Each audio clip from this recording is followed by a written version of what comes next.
this is an iHeart podcast. Guaranteed human.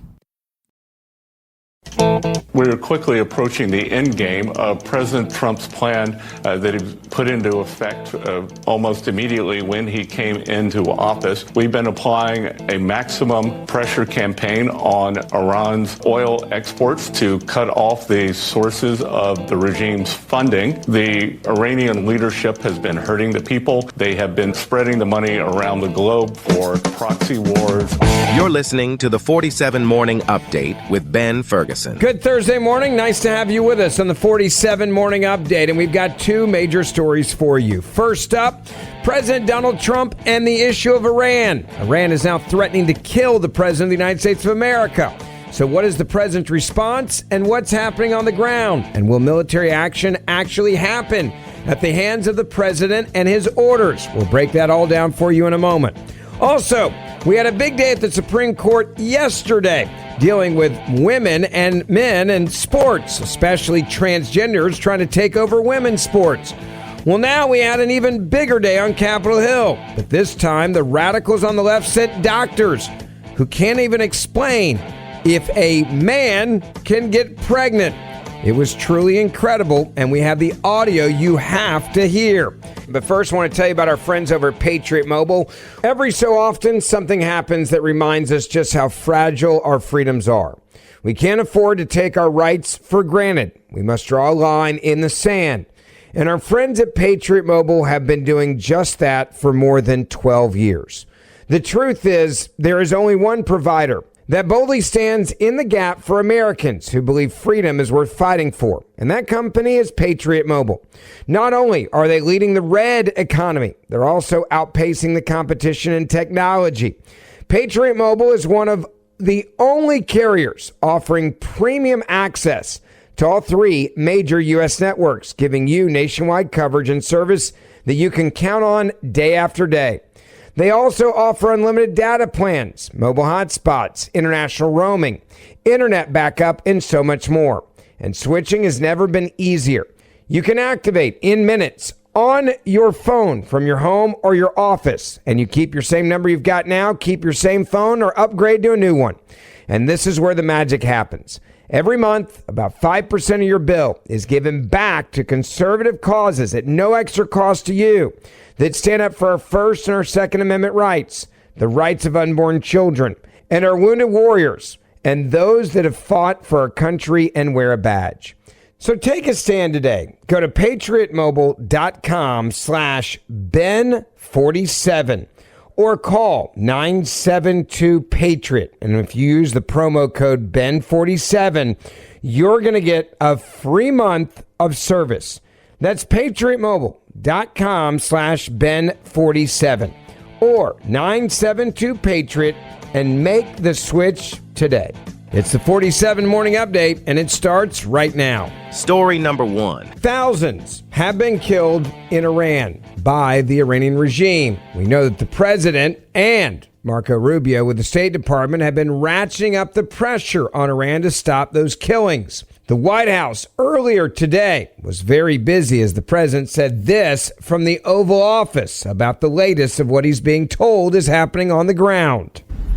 We've been told that the killing in Iran is stopping. It's stopping. And there's no plan for executions or executions. So I've been told that on good authority. We'll find out about it. The president wasn't done there. The president is also now putting major pressure on Iran. Donald Trump has canceled meetings with Iranian officials, imposed a 25% tariff on countries doing business with Iran, and suggested that help is on its way for the protesters, a phrase he has used to signal potential diplomatic or even military operations. And the president was also asked about that and said, clearly, military options absolutely remain on the table. The White House also saying they have not ruled out military action, and there have been warnings from U.S. officials that very strong responses would follow if Iranian authorities carried out executions or continued mass killings. Trump's national security team has been reviewing a range, we're being told, of potential responses, including military airstrikes. Now, military precautions are also part of what we're talking about right now. Some U.S. personnel in the Middle East have been advised to relocate amid concerns about possible retaliation if the U.S. were to take action. Iran has also warned that it would respond to any U.S. strikes. And then there's been the global reaction. Beyond the U.S., European nations have summoned Iranian ambassadors, and a bipartisan group of U.S. lawmakers is pushing for measures such as restoring internet access in Iran to help the free flow of information, as well as for those on the ground to organize. So in short, there's a lot happening in Iran. A lot that we don't know about because of the blackout of the internet and the phones. But one thing is for sure, the president is putting maximum pressure on Iran and is making it clear there's a very good chance military action could be taken against the leadership. Iran's authorities are violently suppressing, we also know, large protests,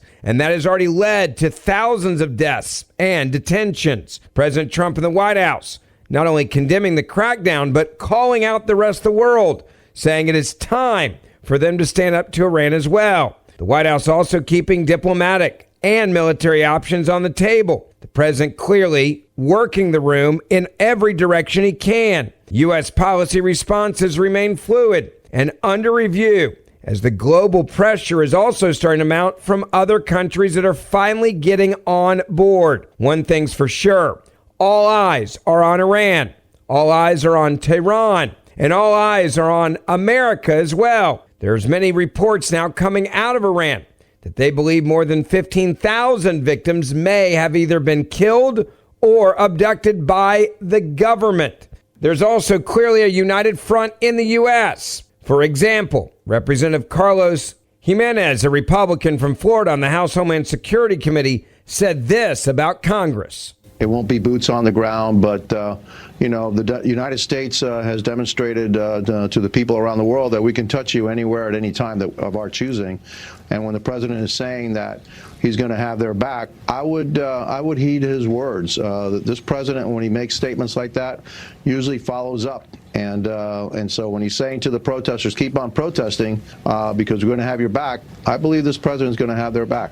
There's one thing that is for sure. President Trump has the back of the people that are celebrating in the streets in Iran and advocating and fighting for their freedom. There's also another interesting part of this story. Iran has explicitly threatened to murder President Donald Trump in the last 24 hours. Iranian state TV aired threats against Donald Trump, saying this time the bullet won't miss, referring to the attempted assassination of President Donald Trump on the campaign trail. And even with that happening, it's obvious that the President of the United States of America is making sure that this isn't personal, but about national security and about protecting the people who are trying to get their freedom right now in the streets of Iran. Now story number 2. Yesterday in Washington, D.C., there was a fight at the Supreme Court over men and women's sports, boys and girls sports, and the ACLU could not define what a woman even was in front of the Supreme Court. Well, on Capitol Hill, there was another debate that will also shock you. There was a hearing in the Senate held under the Health, Education, Labor, and Pensions Committee, and it was officially focused on the safety and regulation of abortion pills, including concerns about the use of the medication mifepristone. Now, this drug has exploded after the fall of Roe v. Wade, and as liberals are trying to do everything they can to put abortions on demand through pills.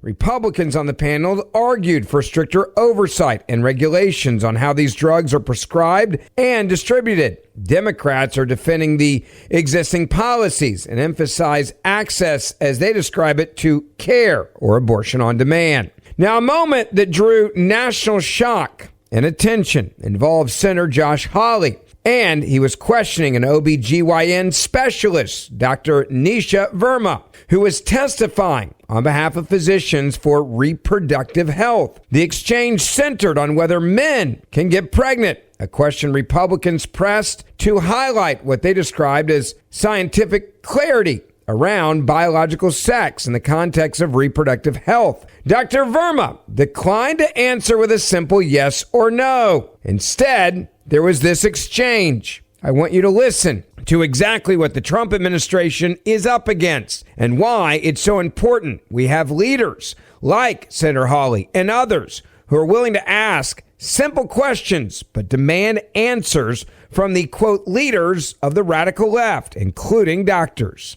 Thank you, Mr. Chairman. Since you bring it up, why don't we just start there? Dr. Verma, I wasn't sure I understood your answer to Senator Moody a moment ago. Do you think that men can get pregnant? I hesitated there because I wasn't sure where the conversation was going or what the goal was. I mean, I do take care of patients with different identities. I take care of many women. I take care of people with different identities. And so that's where I paused. I think, I wasn't sure where you were going with that. Well, the goal is just the truth. So can men get pregnant? Again, the reason I paused there is I'm not really sure what the goal of the question is. The goal is just to establish a biological reality. You just said a moment ago that science and evidence should control, not politics. Absolutely. So let's just test that proposition. Can men get pregnant? I take care of people with many identities, but can men get pregnant? I take care of many women that can get pregnant. I do take care of people that don't identify as women. Can men get pregnant? Again, as I'm saying... Let me just remind you what you testified to a moment ago. Science and evidence should control, not politics. Absolutely. So, can men get pregnant? You're a doctor, I think. Science and evidence should guide medicine. Do science and evidence tell us that men can get pregnant? Biological men. Can they get pregnant? I also think yes-no questions like this are a political tool. And no, yes-no questions are about the truth, doctor. Let's not make a mockery of this proceeding. This is about science and evidence, and I'm asking you. You know, the United States Supreme Court just heard arguments yesterday at great length on this question. This is not a hypothetical question. This is not theoretical. It affects real people in their real lives. And you're here as an expert, called by the other side as an expert. And you've been telling us that you follow, right, you're a doctor, and you follow the science and the evidence. So I just want to know, based on the science, can men get pregnant? That's a yes or no question. It really is, I think. I think you're trying to reduce the complexity of a lot. I'm not. I'm trying to get, it's not complex. I'm trying to get to an answer, and I'm trying to test, frankly, your veracity as a medical professional and as a scientist. Can men get pregnant? I think you're also conflating male with... No, I'm not conflating male and female. They're two different things. There's biological men and there's biological women. And I want to know, can men get pregnant? What you were talking about is biological... You're not going to answer my question. Biological males. This isn't hard, doctor. Can men get pregnant? Yes or no? Again, I would be more than happy to have a conversation with you that is not coming from a place of trying to be polarized and push. I'm not trying to be polarizing. I'm trying to ask, I think it is extraordinary that we are here in a hearing about science and about women. And for the record, it's women who get pregnant, not men. We are here about the safety of women and science that shows that this abortion drug causes adverse health events in 11% of cases. That's 22 times greater than the FDA label, another fact you haven't acknowledged, and yet you won't even acknowledge the basic reality that biological men don't get pregnant. There's a difference between biological men and biological women. I don't know how we can take you seriously and your claims to be a person of science if you won't level with this on this basic issue. I thought we were past all of this, frankly. I can't believe we're still here talking about this. I am a person of science, and I'm also someone here who's here to represent the complex experiences of my patients, and I don't think polarized language or questions serve that goal. I don't think they serve the American people. It is not polarizing to say that there is a scientific difference between men and women, and I want this to be clear and for the record. It is not polarizing to say that women are a biological reality and should be treated and protected as such. That is not polarizing. That is truth. It is also, by the way, the United States Constitution, which offers unique protections to women in a variety of circumstances as women. And your refusal to recognize women as women and men as men is deeply corrosive to science, to public trust, and yes, to constitutional protections for women as women. And I think it's extraordinary that you would sit here and advance a political agenda that has been thoroughly discredited and rejected by the American people in this forum. And I'm glad we had this exchange because it is exceptionally clarifying. It is also in many ways quite depressing. It is truly amazing that doctors like Miss Verma decline or just simply can't answer if a man can get pregnant. It is sad that we're having to spend the time in Congress to answer the question about the biological reality about men not being able to get pregnant and clarity on a record. This also goes back to concerns about the safety of women and abortion drugs for women who are the only sex that can biologically become pregnant. The good news is now conservatives and this White House are on the offensive to make sure that these radicals are held accountable for what they've been teaching and preaching and the abuse that they've been doing to so many through the idea that they are somehow administering medicine. When the reality is, they're just pushing a radical agenda. Thank you for listening to the 47 Morning Update with Ben Ferguson. Please make sure you hit subscribe wherever you're listening to this podcast right now. And for more in-depth news, also subscribe to the Ben Ferguson Podcast, and we will see you back here tomorrow. This is an iHeart podcast. Guaranteed human.